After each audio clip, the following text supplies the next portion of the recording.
Hi, welcome back to the Story People channel. If this is your first time here, hey, it's so good to see you. We are your hosts. I am Sophia Olayanwaju, and this is my husband. I'm Lord Josh. Welcome. He's Lord Josh Olayanwaju. Please like this video, subscribe to this channel, and make sure you hit the notification bell so that you can always get our videos when we post them. And you can leave it in the comment section that this is your first time here so that we can also interact with you. Thank you. All right, thank you guys, every single one that has viewed our videos, that has commented, that has subscribed. Yeah. It's so exciting that the buzz is going on down there, and we love reading your comments. We love to respond to them. Keep them coming in. Okay, thank you so much, guys. We really appreciate you. We love you. Thank you for all the love that you're showing to us. All right, on today's video, we are back to talk to you about kissing during your relationship. You think that if you don't kiss in your relationship, it cannot last. Why just kidding? She's Why lying. just Anyway, so today we're going to be talking about majorly managing the attraction in a relationship. When you meet that special person, there's all the sparks flying, the chemistry, the biology, and everything is, you just want to grab the person, and if you're a Christian, you're not supposed to grab the person. So today we're going to be talking about how we were able to manage the attraction when we were dating or courting, because I had to manage the attraction. So today we're going to be talking about how we're able to do that, and yeah, it's going to be fun. So there you go.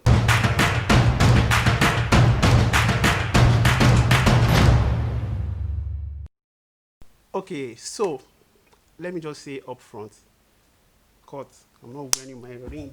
Yeah, Yeah, he's I super got the ring. excited about the ring. I never forget to wear my ring. Never. I don't know what happens today. So I was saying that, let me just say up front before we get too deep into this, that we did not kiss. Forget everything she said before. It was not easy. Really, it was not easy, because when you are in love with somebody, it's not just your mind and your born again spirit. Your body too is attracted to the person, Yeah. and the temptation is there to do stuff. And how do you not do stuff? I need to mention at this point that it is natural to have those feelings, and that was one of the things our pastor always talk about. Our pastor Timmy told us when we went to see her after the relationship started, and she told us that it's natural. You will feel all the gish. You want to do stuff, you want to touch the person, you want to grab the person, all of that is natural. God put all those feelings there. The only thing that is not good is expressing them outside of marriage. Yes. So the feelings will be there. If you are dating somebody and when you see each other, the only thing you want to do is pray. Hey. Are you I sure? know, man. But but naturally you'll be attracted to the person. So number one, you have to know. She told us that we have to know that it is natural. We are not sinning by being attracted to each other. So before we go into how we manage the attraction, there's a question, and I feel this question is what will determine where you will draw boundaries and stuff. The question is, how far is too far? I've heard about people who believe that you can kiss, you can smooch, you can do everything, you can do every petting, as long as you don't penetrate, you are fine.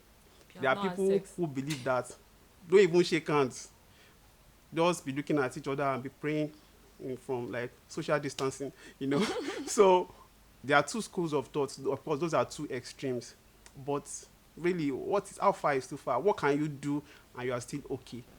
Well, for us, most of the things that we do, being Christians that we are based on the scriptures, yes, and of course based on the teachings that our pastors have given to us, and our stance is according to what our pastor has taught us, that once the step you're about to take, you know that the step is going to cause you to have some kind of chemical reaction in your body, then that has become too far. Because I think that scripture says that it is not good for a woman to touch a woman, for a man to touch a woman. But then I think there's a way KJV stated it, that it felt like once you touch her, you have committed a sin. But then it was explained that it is not good for you to try to arouse somebody. So this question comes up in every gathering. As long as there are young people there who are Christians in a way, they always have this question: hey, we are not doing anything, but can't we just kiss? can we kiss? Is it really okay to kiss? Based on the explanation I just gave right now, do you answer the question? Yeah. What does kissing do to you? For people that have kissed, if you are married, what does kissing do to you? You know that you just don't want to kiss many times. You want to kiss, you want to touch, you want to, and then we get to the promised land. Ah. But if you're not married, you know what does kissing do to you? You feel like you feel very, very good, and the next time you just want to feel the next. And at that point where you're not married, you're taking it outside the boundary of marriage. And in that point, at that point, that is where the scripture is saying it is wrong for a man to touch a woman that is aroused her sexually. Yeah. And it might not even be kissing. Some people just hug, and you know that the kind of hug, the kind of way the person is touching everywhere, you know that is mixing some things, and things are exploding in your body. That is also not okay. So basically for us, how far is too far? That question for us is, as long as it's going to cause you to start thinking things extreme, like thinking extreme thoughts or feeling emotions that you don't need, or feeling, no, just not emotions, okay, emotions, or Yeah, just, emotions, yeah. feeling things that You you know, don't. you know how the Bible says, can a man carry fire in his bosom, and not be burnt? and not be You didn't burnt, see, by the time you start putting the fire, one day you go burn. Shall be consumed. Yes, for The our fires of non-pidgin passion. speaking audience, one day you shall burn. Yeah, and you know, so I think the question how far is too far is not, you know, some people will say the Bible does not say thou shalt not kiss. The Bible, so of course, if you are looking for thou shalt not in the Bible, then you will be doing a whole lot of wrong stuff. We saw Pastor Temi, and then she took us on, a series of things on what to do while being in a relationship. Yeah. Because usually when you don't know what the purpose of a thing is, you can abuse it. And that's where you have people who are dating, and then they come to each other, and they're just like, you're fine today. You look fine today. Thank you. I missed you. Thank you. And then the next thing is, because and then there's no purpose to the relationship. You guys don't have things you are trying to achieve. You know, so sorry, I didn't want to stain my lips. So you know how you don't have stuff you want to do. You are just, once you get together, the next thing is try to, they taught us 5 boundaries, and let's just pick them one by one and just tell you what they are about. Maybe they will help you if you are still single. If you are married, please, what is boundary? It's for freedom that Christ has set us free. Glory. So please, if you are married, no boundaries. But no. If you are single and in a relationship, actually this boundary is not just for people dating. I think you should observe it with friends of the opposite sex. Yeah, if you're it married. will help you stay away from a lot of trouble. So number 1, in no particular order, boundary of time. Yep. So basically, boundary of time is, there are some times when the demons are more at work. There's energy for them, and it is mostly late at night when it's dark. A lot of things happen in the dark. Yeah, you know, there are some things in broad daylight you will feel a bit hesitant to do, but when it is dark, please, nobody's watching. You can do a lot of stuff. So boundary of time. One of the things Pastor Temi told us was that when it gets to a particular time, you are more susceptible to some things. So just avoid each other at that time. Of course, if you don't have a choice, because there are times when we're in church till 9 p.m. So you can't say because of that, I will leave church, you stay in church. Of course not. But I mean, seeing each other at night. And she gave us a very strict rule, which was after 8 p.m., no more seeing. Wow. Wait, funny backstory before that. So there was Freedom Conference and all of that before we were able to see her. So we had been together for a while, a little while before we were able to see her. And so he would walk me home, and then we'll stay in front of my house, and then we'll gist. There was one shed close to the place. We would sit down on the table there, we'll talk and all of that, and talk late into the night. And then today he'll be like, I'm going home by 10 p.m.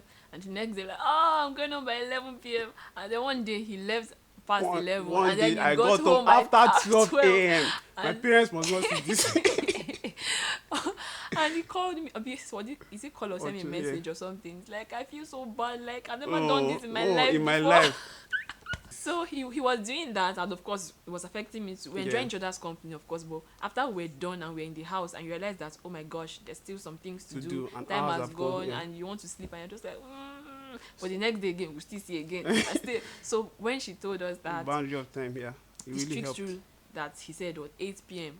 when it's past 8 p.m., don't see it. It really helped It us. helped. It helped us. And so what that does for you, apart from the fact that it helps you manage the temptation, is also you have time to do things with your life. Yeah. Because your entire life is not about I'm in love with somebody. You have productive things to Yeah. do. And then if you keep seeing each other late into the night, So yeah, that was one. Boundary of time. The next one is, in no particular order, like we said, is the boundary of, which one do I choose? Boundary of touch. Yeah, that was the first thing on my mind. This one, I think we have sort of addressed it in the opening, talking about how far is too far and all of that. Yeah. Usually, like you said, when you're in a relationship, your spirit is in love with the person, your mind is in love with the person, and your body is in love with the person. And when that happens, it means that you want to hold the person, you want to touch them. Now, this does not mean that you cannot hold the person that you're in love with. It does not mean that you cannot hug them. And the truth is, let's be honest with ourselves. We know the one that is hug and one that is hug. There's a difference. Yeah. Except you want to deceive yourself. You know when you're just hugging this person to greet them, or I missed you. And then when you're hugging them to absorb them into your body. She said, don't come and just sit on the person's laps. Yeah, Don't, all those things look they simple. seem normal, yeah. Like, what's the big deal? I'm sitting there, but yeah. And then when you get married, you have your whole life to sit on the person's lap. And do other things that we can't be doing on camera because of YouTube ratings. No, because they don't want to stain his lips. Yeah. Anyways. All right, so let's go to the next one. Boundary of speech. Boundary of speech. Yeah, okay, so boundary of speech, this one can be really tricky because you're like, okay, we should not kiss, we should not have sex, we should not do any of those things, but I can tell you how you feel, how I feel rather, and then, I don't know, but girls can want to feel like, am I fine? What do you think about, like, do you like, that kind of thing? You want to feel like, is this person attracted to him? Is he feeling what I feel like he should be feeling, that kind of thing, and you want to really hear him say stuff about how amazing you are and blah, blah, blah, and then sometimes you're just inquisitive. What does he think about my hips? What does he think about this part of, like, but the sex does not happen first when you get in bed. It happens first in the mind. And some of the things that can stir up those things are the things you have been saying, which also sow seeds in your mind. Then you begin to think things, and then over and over again you have had sex with this person in your mind, and you're feeling like, I'm not done it. One day when the stage is set and the devil plays blues music for you, off the lights for you, give you candles and water bed, you will do it, and rose petals, it will just happen, and then you now start crying. And that might be like an honest mistake, in that moment it can be an honest mistake, but then you have been nursing some things that that in that moment when it started to happen, your guard was already down, because your guard has been down in your mind. So she said that don't start to talk dirty. Don't, like, in short, there are times where we are talking or he just looking at me for a bit, and I'm like, what was that? He's like, nothing. What's that? He's like, nothing. And I'm like, if you know, I don't know, I can disturb him. What's that? Tell me. And he's like, boundary of speech. I'm like, oh, okay. And then we just move on, because I just know what that means. So whenever I would say, tell me something nice about me, he always went, I like the fact that you're smart. I like, so you always just go around all those things. I like that you're a doer. Yeah, you just. So the next one is boundary of sight. This goes without saying. You shouldn't be seeing each other naked. If you're not going to be kissing, all of that, and then you should not be seeing each other in scanty clothing. Yeah. At least that's how it was told us. And that one went without saying for us. It was not going to happen. Yeah. And for a guy, it's very easy for guys to just go around with boxers and bare chest and all of that. This person does not do it. Because when it comes to see me too, we are never scantily dressed around each other. So I think that explains itself. Boundary of sight. Make sure the person is not seeing you like in a suggestive manner, in a way that will make them think.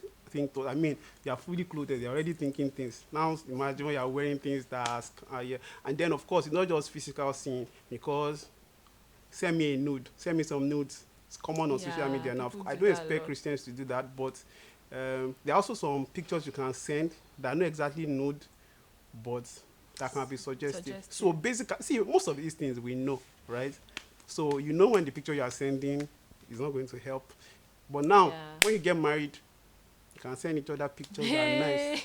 She sent me one recently. Naughty. I was in a hurry to come back from work. So, so when you get married, you are free to do that. Now, the final one. This particular, I want to mention the point here. So there are people who feel like, I want to just test my strength. Don't stay far away from me. I want to just test my strength to see if I can withstand you. don't do it. You don't have any strength. Flee. You don't have strength to test though. I'm telling you now. So the final boundary. So I think it's maybe boundary of location or boundary of place. But I can explain what it means. It's just there are some places where you should not be. Don't be in a place alone. Don't be in places alone. Don't be in. That's just when you're in church. If you like, be sitting like inside each other in church. Except the devil is really helping you people. I don't think you can sit down in church where people are surrounding you and be doing stuff, even at work. But you are meeting in a place where nobody can see you, where you are just hiding in a corner, and then everything like that. It helps you to do what you are not supposed to do. Yep. The world around you, movies you watch, everything you see is pushing you towards doing what you are not supposed to do. The only place where you are getting sustenance is from the word when you fellowship with other Christians. So the best you can do is to help yourself with these boundaries, things that will just guide you and help you. Yeah, and I think that if you really, really want to maintain that life of, okay, I'm not going to do this, then you take it seriously. Because I don't know if you are in a situation, if you're in a relationship right now, a guy or a girl, and your partner is telling you, I really don't want to do this, I don't want to make these mistakes, and then you're trying to tell them, you're trying to help them enforce these boundaries, and they're getting upset. Watch it. Because when you really want to uphold something, then you go all out to do it. It's not that you are trying to not arouse each other, and you know that this person's weakness is touch, and you are saying, let me not touch you, and it's like, no, come, this, I want to just touch your butt. If this person is not, on the same page with you with trying to uphold these boundaries, then know that they are not ready. And when it comes to that kind of situation, there's a tough decision to make. You either stay or you leave. The two of them have very very big consequences. So basically I just wanted to say that, because as women especially, we can feel like, the person wants to change, the person is so sad, he's even crying, what can she mistake me, and he's not trying to stay away from you in that way, then it's not exactly a mistake. The person has not really fully decided that I want to stay chaste. I just want to say this to comfort a brother that is listening to this. All of these, don't tell you, it's just for a little while. Really, if you're already in a relationship, you are blessed. You already know who you want to spend the rest of your life with. But once you know the person and you're heading towards that, it's just a matter of time. You will get married, and then you can do whatever you want. Whatever you want. Really. So just stay patient for a little while. Thank you so much for watching our video today. We are very grateful. Please don't forget to like the video, subscribe to the channel. Yes. Please don't be subscribing before you even watch. So subscribe, of course. Subscribe to the channel. And please drop a comment. Are you in a relationship? How do you guys cope with managing your attraction? Do you have interesting stories? Days when you wanted to just grab the guy or grab the girl? So yeah, let's know. How do you manage? Do you guys have like boundaries? Do you have stuff you have to do to keep yourself, or are you just doing it? You're taking Nike's advice. You're just doing it. Yeah, just doing it. Yeah, see, let us know. Don't worry, we won't judge you, but want to know in the comment section. Do you want to start not just doing it? Yeah. It's okay. It's really okay. You can come back. You can come back home. We want you, your brother and our sister. We want you. Yeah, but really, on a more serious note, if you want to stop, like, it's very possible. Thank you so much, you guys. We appreciate all the love. We feel so super loved, and it's keeping us going doing this production. So we still have a bunch of stuff to talk about on our next videos. Yes, now that we've spoken about managing the attraction, there's another thing that couples struggle with, and that is fighting, boxing each other, beating each other, karate chop. Okay. So I'm going to be talking about resolving conflict. Conflict always happens. Yeah. Even if you are just in love with the person right now, you can just say something and then you tip off. So how do you resolve it? What's the difference between those that go on for 50 years and those that are like, today, because of this McLean that you press like this, we are getting a divorce? What goes on there? How do we manage conflicts? How did we survive each other? Well, not survive each other actually. Usually they're very good. Yeah. But then, so how does that happen? How do you? And bonus, I'm going to tell you who slapped who first in our next video. Thank you so much. See you next time. We love you. We Bye. love you. Bye.